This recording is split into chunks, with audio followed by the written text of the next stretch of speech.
জুলাই ২০২৪ কোটা বিরোধী আন্দোলনে উত্তাল সারা দেশ। আন্দোলনকে দমন করতে মারাত্মক গণহত্যা শুরু করে আওয়ামী লীগ সরকার, যার ফলে ফুঁসে ওঠে সারা দেশের মানুষ। চুপ থাকেনি প্রায় ১.৫ কোটি প্রবাসীও। তাদের সব থেকে বড় অস্ত্র রেমিটেন্স পাঠানো এক প্রকার বন্ধ করে দিয়ে সরকারের উপর চাপ সৃষ্টির ঘোষণা দেয় তারা। অবশেষে সবার সম্মিলিত চেষ্টায় ৫ আগস্ট পতন হয় স্বৈরাচার সরকারের, গঠন হয় জনতা সরকার। এরপর প্রবাসীরা ঘোষণা দিয়েছিল বৈধ পথে রেমিটেন্স পাঠিয়ে দেশের চলমান রিজার্ভ সংকট মোকাবেলায় তারা এগিয়ে আসবে। সেই কথা প্রবাসীরা কি রেখেছে?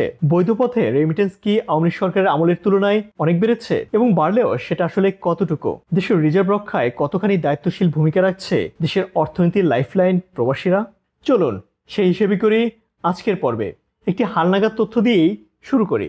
চলতি বছরের আগস্টে দেশে প্রবাসী আয় এসেছে ২২২ কোটি ১৩ লাখ ২০ হাজার মার্কিন ডলার। এবার দেখি নেই এর আগের মাস অর্থাৎ জুলাইয়ে রেমিটেন্স প্রবাহ কেমন ছিল। তথ্য বলছে আন্দোলনে উত্তাল জুলাইয়ে ১৯০ কোটি মার্কিন ডলারের রেমিটেন্স আসে, যখন প্রবাসীরা আওয়ামী লীগ সরকারকে দুর্বল করতে রেমিটেন্স পাঠানো বন্ধ করার ঘোষণা দিয়েছিল। যদিও আগের মাসগুলোর হিসেবে খুব বেশি রেমিটেন্স কমেনি এ সময়ে। আগের মাস অর্থাৎ জুনে রেমিটেন্স এসেছিল ২৫৪ কোটি ১৬ লাখ মার্কিন ডলার। জুনে কোরবানির ঈদ থাকায় বরাবর মতো রেমিটেন্স বেশি আসে এ মাসটিতেও। তাই প্রকৃত চিত্র বোঝার জন্য তার আগের মাস অর্থাৎ মে মাসের চিত্র দেখতে হবে। মে মাসে আসে ২২৫ কোটি ৩৮ লাখ মার্কিন ডলার। এছাড়া এপ্রিলে ২০৪ কোটি ৪২ লাখ, মার্চে ১৯৯ কোটি ৭০ লাখ, ফেব্রুয়ারিতে আসে ২১৬ কোটি ৫৪ লাখ এবং জানুয়ারিতে ২১১ কোটি ৩১ লাখ মার্কিন ডলার। অর্থাৎ জানুয়ারি থেকে জুলাই হাসিনা সরকার আমলের এই ৭ মাসে গড়ে বাংলাদেশে রেমিটেন্স এসেছে ২১৪ কোটি মার্কিন ডলার। এবার চলুন তাহলে উত্তাল জুলাই আর স্বাধীন আগস্টের রেমিটেন্স প্রবাহটা একটু মিলিয়ে দেখি। জুলাইয়ে প্রবাসীরা রেমিটেন্স পাঠানো বন্ধ ঘোষণার সময়ে ১৯০ কোটি মার্কিন ডলার আসে, যা গড় মাস হিসাব থেকে মাত্র ২৪ কোটি ডলার কম।